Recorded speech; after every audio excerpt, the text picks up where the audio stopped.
சென்னை பெரம்பூரை சேர்ந்த அன்வர் உள்ளிட்ட 3 பேர் சீனா செல்வதற்காக விமான நிலையத்திற்கு வந்தனர்.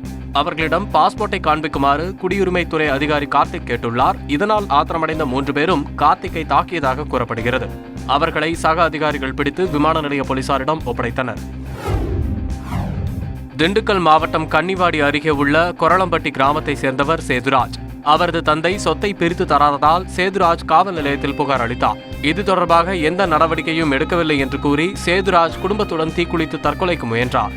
இதனால் மாவட்ட காவல்துறை கண்காணிப்பாளர் முகாம் அலுவலகம் அருகே பரபரப்பு ஏற்பட்டது. கும்பகோணம் அருகே உள்ள அன்னல் அக்ரஹாரம் என்ற கிராமத்தை சேர்ந்த அஸ்வின்ராஜ் என்ற மாணவனுக்கு காய்ச்சல் ஏற்பட்டது. அவனை மருத்துவர்கள் பரிசோதித்த போது டெங்கு காய்ச்சல் அறிகுறி இருப்பது தெரியவந்தது. இதையடுத்து அந்த மாணவனை தனி அறையில் வைத்து மருத்துவர்கள் சிகிச்சை அளித்து வருகின்றனர். நாமக்கல் மாவட்டம் மோகனூர் வாய்க்காலில் வரும் தண்ணீரை நம்பி ஆயிரக்கணக்கான ஏக்கரில் கரும்பு, வாழை, வெற்றிலை உள்ளிட்டவை சாகுபடி செய்யப்பட்டுள்ளது. அங்கு முறைகேடாக இயங்கும் பாசன மின் மோட்டார்களுக்கு மின் இணைப்பு வழங்க எதிர்ப்பு தெரிவித்து நாளை மறுநாள் தர்ணா போராட்டம் நடத்த விவசாயிகள் முடிவு செய்துள்ளனர்.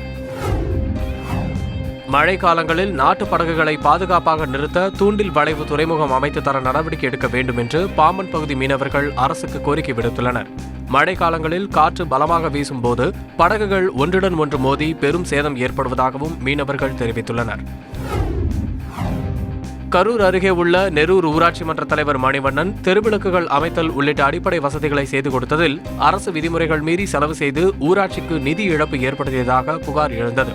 இதையடுத்து அவரை பணிநீக்கம் செய்து மாவட்ட ஆட்சியர் உத்தரவிட்டார்.